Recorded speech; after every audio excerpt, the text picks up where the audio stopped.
الحمدللہ رب العالمین والصلاة والسلام علی خاتم الانبیاء وسید المرسلین سیدنا محمد وآلہ واصحابہ اجمعین۔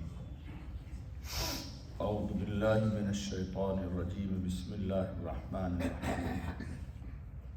سبحان الذی اسری بعبدہ لیلا من المسجد الحرام الی المسجد الاقصی الذی بارکنا حولہ لنریہ من آیاتنا انہ هو السمیع البصیر۔ صدق اللہ العظیم۔ درود شریف پڑھ لیجیے۔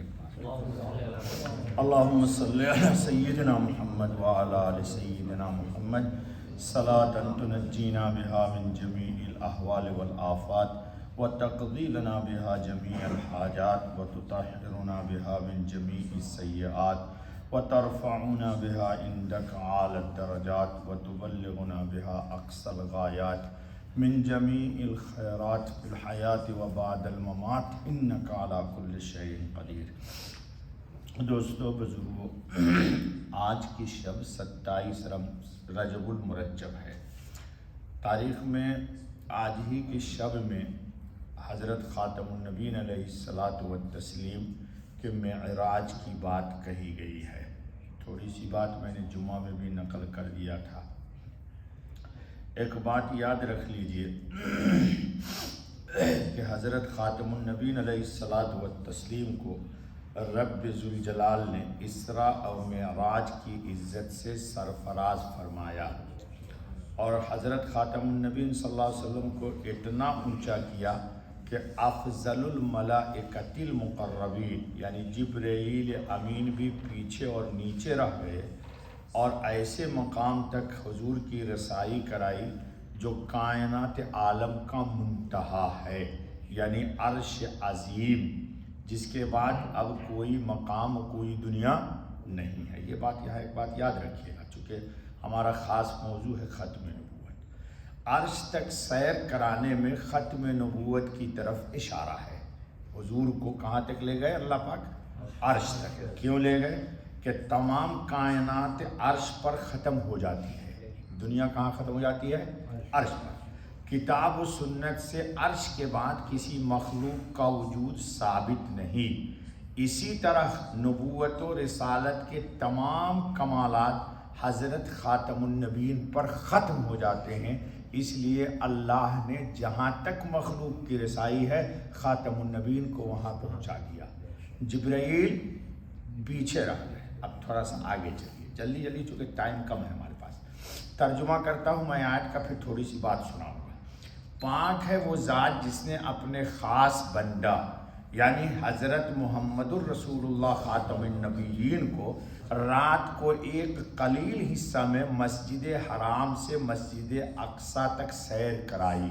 سبحان الذی اسری بعبدہ، یہ میں ہے، جس سے اصل مقصود یہ تھا کہ خاتم النبیین صلی اللہ علیہ وسلم کو آسمانوں کی سیر کرائیں اور وہاں کی خاص خاص نشانیاں خاتم النبیین صلی اللہ علیہ وسلم کو دکھلائیں۔ دکھلانے والا کون ہے؟ اللہ رب العالمین، اور دیکھنے والے کون ہیں؟ ہمارے حضرت خاتم النبی جی، جس کا کچھ ذکر سورہ نجم میں بھی ہے۔ حضور اکرم خاتم النبی صلی اللہ علیہ وسلم سدرۃ المنتہا تک تشریف لے گئے اور وہاں جنت و جہنم اور دیگر عجائب قدرت کا مشاہدہ فرمایا۔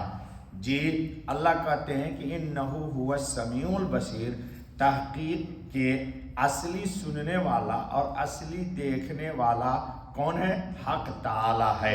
وہی جس کو چاہتا ہے اپنی قدرت کے نشانات دکھلاتا ہے، اور پھر وہ بندہ اللہ کے دکھلانے سے دیکھ لیتا ہے۔ اللہ جو دکھلاتا ہے وہ دیکھ لیتا ہے۔ جی آگے چلیے۔ یہ جو سفر ہوا ہے اسراء کا سفر، مکے سے مسجد اقصی کے سفر کو اسراء کہتے ہیں، اور مسجد اقصی سے آسمان تک کی سیر کو کیا کہتے ہیں؟ معراج۔ کبھی معراج بول کے دونوں ہی مراد لے لیتے ہیں۔ سمجھ گئے نہیں سمجھ گئے؟ چلیے، معراج کو معراج اس لیے کہتے ہیں کہ معراج کے معنی سیڑھی کے ہیں۔ مسجد اقصی سے برآمد ہونے کے بعد حضور خاتم النبیین صلی اللہ علیہ وسلم کے لیے جنت سے ایک سیڑھی لائی گئی جس کے ذریعے حضور خاتم النبیین صلی اللہ علیہ وسلم آسمان پر چڑھے۔ کیا ہوا؟ کہاں چڑھے؟ جس رات یہ واقعہ ہوا ہے خاتم النبیین صلی اللہ علیہ وسلم حضرت ام ہانی کے مکان پر بستر استراحت پر بستر پر آرام فرما رہے تھے، نیم خوابی یعنی نہ سوئے ہوئے تھے نہ جگے ہوئے کی حالت تھی۔ اچانک چھت پھٹی اور چھت سے جبرائیل امین اترے اور آپ کے ہمراہ اور بھی فرشتے تھے۔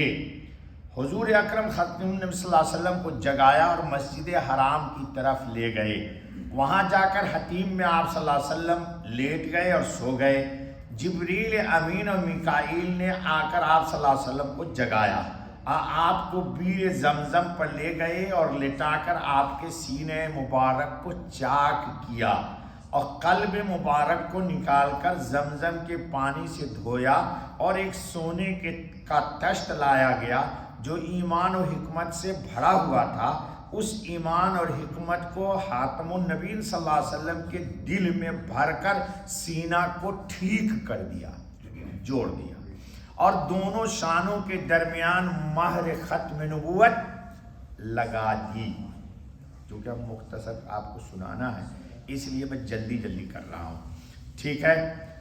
اس کے بعد براق لایا گیا، براق پر سوار کیا گیا تو شوخی کرنے لگا وہ، تو جبرائیل نے کہا آج تک اس سے افضل و اکرم کوئی اللہ کا بندہ تیرے اوپر سواری ہی نہیں کیا۔ یہ سن کر براق پسینے پسین ہو گیا شرم کے مارے کہ میں نے شوخی کیوں دکھلائی۔ چلیے آگے۔ نبی کریم صلی اللہ علیہ وسلم کو راستے میں ایسی زمین پر گزر ہوا جس میں کھجور کے کثرت سے درخت تھے۔ جبریل علیہ السلام نے کہا یہاں اتر کر نماز نفل پڑھ لیجئے۔ میں نے اتر کر نماز پڑھی۔ جبریل علیہ السلام نے کہا آپ کو معلوم بھی ہے کہ آپ نے کس جگہ نماز پڑھی؟ حضور فرماتے ہیں کہ میں نے فرمایا کہ مجھے نہیں معلوم۔ جبرائیل علیہ السلام نے کہا کہ آپ نے یثرب یعنی مدینہ طیبہ میں نماز پڑھی ہے جہاں آپ ہجرت کریں گے۔ پھر اس کے بعد آپ آگے چلے تو جبرائیل نے کہا پھر اتر کے نماز پڑھ لیجئے۔ پھر سوال ہوا کہ یا رسول اللہ معلوم ہے آپ کو؟ حضور نے فرمایا نہیں معلوم۔ یہ کون بات کر رہا ہے بھائی؟ جس کو بات کرنا ذرا باہر چلا جائے نا، یہ کون ہے جس کی آواز آ رہی ہے مجھے؟ جی جبریل علیہ السلام نے کہا کہ آپ نے وادی سینا میں شجرہ موسیٰ کے قریب نماز پڑھی ہے۔ پہلی نماز کہاں پڑھی؟ نفل ہے یہ مدینے میں۔ پھر اس کے بعد کہا کہ یہ جہاں موسیٰ علیہ الصلاۃ والتسلیم وادی سینا میں جہاں ان سے اللہ تعالیٰ نے ہم کلام ہوئے تھے وہاں پر آپ نے نماز پڑھی ہے۔ پھر اس کے بعد آپ صلی اللہ علیہ وسلم کو لے کر کے آگے چلے۔ پھر آپ صلی اللہ علیہ وسلم سے جبرائیل نے کہا کہ اتریے یہاں پر 2 رکعت نماز پڑھ لیجئے۔ فرمایا کہ یہ جگہ حضرت شعیب علیہ السلام کا مسکن تھا، یہ ان کا گھر تھا اور یہ مبارک جگہیں ہیں۔ ہمارا ایک موضوع ہے لیکن اس کو نہیں چھیڑوں گا اس بار۔ یہ لوگ جو انکار کرتے ہیں مقدس مقامات کے برکت کا، یہ ان پر رد ہے۔ اللہ تعالیٰ نے مقامات میں بھی تقدس رکھا ہے۔ مسجد محترم ہے، مدینہ محترم ہے، مکہ محترم ہے۔ یہ جبرائیل کیوں اتار کر کے نماز پڑھوا رہے حضور کو کہ یہ مبارک جگہیں ہیں۔ جبریل علیہ الصلاۃ والتسلیم نے پھر آگے چل کر کے کہا کہ آپ 2 رکعت نفل نماز پڑھیے۔ پوچھا یہ کون سی جگہ ہے، معلوم ہے آپ کو؟ حضور نے فرمایا نہیں معلوم۔ تو فرمایا یہ عیسیٰ علیہ الصلاۃ والتسلیم کے ولادت کی جگہ بیت اللہ ہے، یہ وہاں بھی آپ نے نماز پڑھی۔ اب اس طرح یہ سفر آپ کا چل رہا ہے۔ اب آگے چلیے۔ آپ صلی اللہ علیہ وسلم براق پر سوار جا رہے تھے کہ راستے میں ایک بڑھیا پر گزر ہوا۔ کان کھول کے ذرا سن لو۔ اس نے آپ صلی اللہ علیہ وسلم کو آواز دی۔ جبریل علیہ السلام نے کہا کہ آگے چلیے اور اس بڑھیا کی طرف توجہ نہ کیجیے، اللہ اس بڑھیا سے ہم کو سب کو بچائے۔ ہماری بیوی بڑھیا سے نہیں، وہ دوسری بڑھیا سے۔